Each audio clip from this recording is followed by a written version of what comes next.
A mediunidade, meus irmãos, é algo muito sério, principalmente nesse amanhecer, porque aqui é uma corrente iniciática desobsessiva.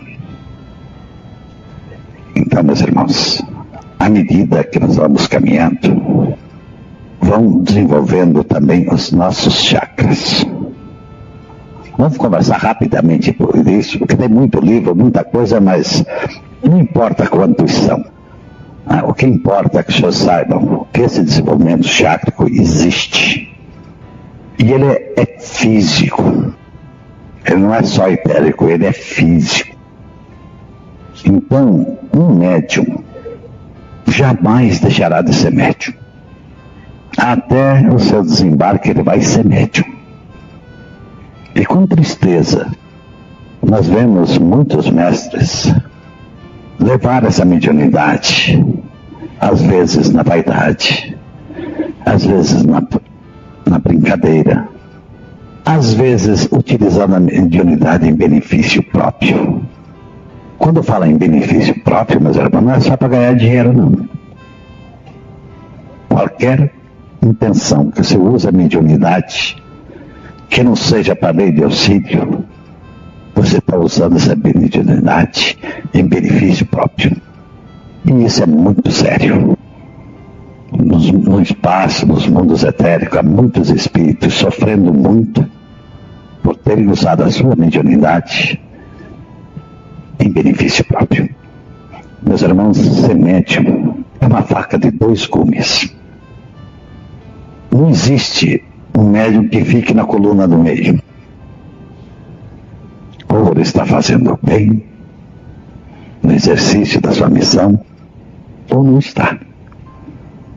E mais triste ainda, quando ele é usado pelas correntes, ele entra para fazer uma série de bobagens, às vezes se prejudica outros, sem vergonha, envergonha outros.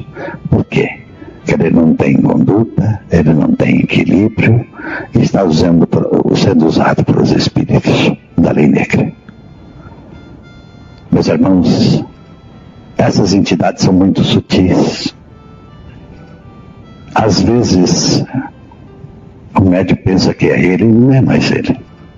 Por quê? Porque ele abriu a sua guarda, ele deu oportunidade para que essas vibrações chegassem até ele. Nunca se esqueçam, nossa missão é desobsessiva. Sempre nossos mentores colocam alguma entidade que precise da nossa ajuda. E muitas vezes, pela própria vibração. Eu expliquei isso para os senhores, que as almas se atraem. Eu expliquei isso já para os senhores. Pelas vibrações. Se a vibração daquele médium não é boa, ele acaba se sintonizando com o espírito, às vezes terrível, e acaba sofrendo e fazendo os outros sofrer. Sabe Deus? Tipos de mediunidade. Meus irmãos, há N tipos de mediunidade. Nós aqui temos a manifestação dos espíritos, dos médiuns de incorporação, né? E a intuição dos doutrinadores. Primeiro, qualquer outro tipo de mediunidade, por exemplo, a vidência. A vidência, ela é muito perigosa, porque às vezes um médium vidente está vendo um quadro que é projetado por uma mente do encarnado. Quer dizer, é uma mistificação. E ele não vai saber distinguir. Você está me entendendo o que eu quero falar para vocês? Outra coisa, a psicografia, ela existe, é uma mediunidade. Mas a nossa corrente também é perigosíssima. Porque você vai psicografar, você não sabe quem está psicografando. Isso pode estar sendo um instrumento de um da lei negra. Por isso, meus irmãos, que nós trabalhamos Mestre Sol, Mestre Lua, Doutrinador e Apará. O médium de incorporação ele é um multiplicador de energias, a entidade se manifesta.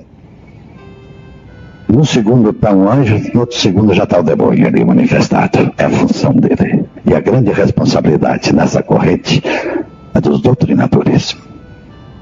E a grande maioria dos doutrinadores acaba pedindo bênção para Exu. Por quê? Porque ele vai trabalhar. Ele não se mediuniza. Ele não fica atento.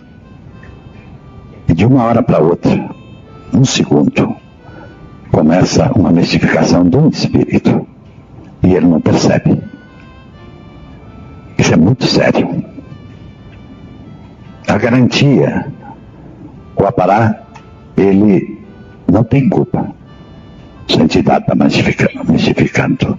Porque ele fechou os olhos ali e confiou que junto dele tem um doutrinador, não é um boneco.